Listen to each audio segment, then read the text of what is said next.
നമസ്കാരം. Raf talk ഫുട്ബോളിലേക്ക് അവർക്കും സ്വാഗതം. പ്രീ സീസൺ ഫ്രണ്ട്ലിയാണ് ടെൽക്കോം കപ്പിൽ ഇതാ ബയൺ മ്യൂണിക്ക് 3-1 RB ലൈപ്സിഗിനെ പരാജയപ്പെടുത്തിയിരിക്കുന്നു. വളരെ ഇൻട്രസ്റ്റിംഗ് ആയിട്ടുള്ള കാര്യം, ഈ കളിക്ക് 75,000 പേരാണ് അലിയൻസ് അറീനയിൽ തടിച്ചുകൂടിയത്. മത്സരത്തിൽ ലൂയിസ് ഡയസും മുസിയാലയും നദാനിയൽ ബ്രൗണും ഗോളടിച്ചിരിക്കുന്നു.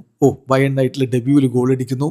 സൈബരി ബയണിനായിട്ട് ഡെബ്യൂ നടത്തി, അദ്ദേഹത്തിൻ്റെ വക അസിസ്റ്റ് ഉണ്ടായിരുന്നു. മറുഭാഗത്ത് ഗ്രൂഡയാണ് RB ലീപ്സിഗിനായിട്ട് ഗോൾ കണ്ടെത്തിയത്. അലിയൻസ് അറീനയിൽ നടന്ന മത്സരത്തിൽ ബയണിൻ്റെ മുന്നേറ്റങ്ങൾ നയിച്ചുകൊണ്ട് ആദ്യ 11-ൽ ലൂയിസ് ഡയസും അരിയോൺ ഇബ്രാഹിമോവിച്ചും അതുപോലെ ടിം ബിൻഡറുമാണ് ഉണ്ടായിരുന്നത്, മുന്നേറ്റങ്ങൾ നയിക്കാനുണ്ടായിരുന്നത്. പവലോവിച്ചും അതുപോലെ കിമ്മിച്ചുമൊക്കെ മധ്യനിരയിലുണ്ടായിരുന്നു. കളിയിൽ തീർച്ചയായിട്ടും ആധിപത്യം പുലർത്തിയത് ബയൺ തന്നെയായിരുന്നു.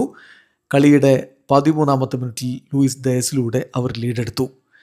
എന്നാൽ 53-ാമത്തെ മിനിറ്റിൽ ഗ്രൂഡയിലൂടെ ലീപ്സിഗ ഗോൾ മടക്കിയതാണ്. പക്ഷേ പിന്നാലെ നദാനിയൽ ബ്രൗണിൻ്റെ ഗോൾ 58-ാമത്തെ മിനിറ്റിൽ വരുന്നു. സോ അതൊരു മികച്ച പാസ്സായിരുന്നു, പവലോവിച്ചിൻ്റെ മികച്ച പാസ്സായിരുന്നു. അതിൽ നിന്ന് അദ്ദേഹത്തിൻ്റെ നല്ലൊരു ഫിനിഷിങ് ആരാധകർക്ക് മുന്നിൽ സ്വയം അടയാളപ്പെടുത്തിക്കൊണ്ട് അവതരിക്കുന്നു, ഡെബ്യൂ നടത്തുന്നു നദാനിയൽ ബ്രൗൺ. 81-ാമത്തെ മിനിറ്റിൽ മുസിയാലയുടെ ഗോൾ കൂടി പിറക്കുന്നു. മുസിയാല പിന്നെ പരിക്ക് പറ്റി ഒരു ട്രീറ്റ്മെൻറ്റൊക്കെ എടുത്ത് കളിക്കളം വിടുകയാണ് ചെയ്തത്. എന്തായാലും 3-1 വിജയം ബയൺ മ്യൂണിക്ക് ഇതാ ടെൽക്കോം കപ്പിൽ നേടിയിരിക്കുന്നു. അവർ വിജയിച്ചേറിയിരിക്കുന്നു. വീഡിയോ അവസാനിക്കുന്നു. ഫുട്ബോൾ ലോകത്തെ കൂടുതൽ വിശേഷങ്ങളുമായി റാഫ് ടോക്സ് എത്താം.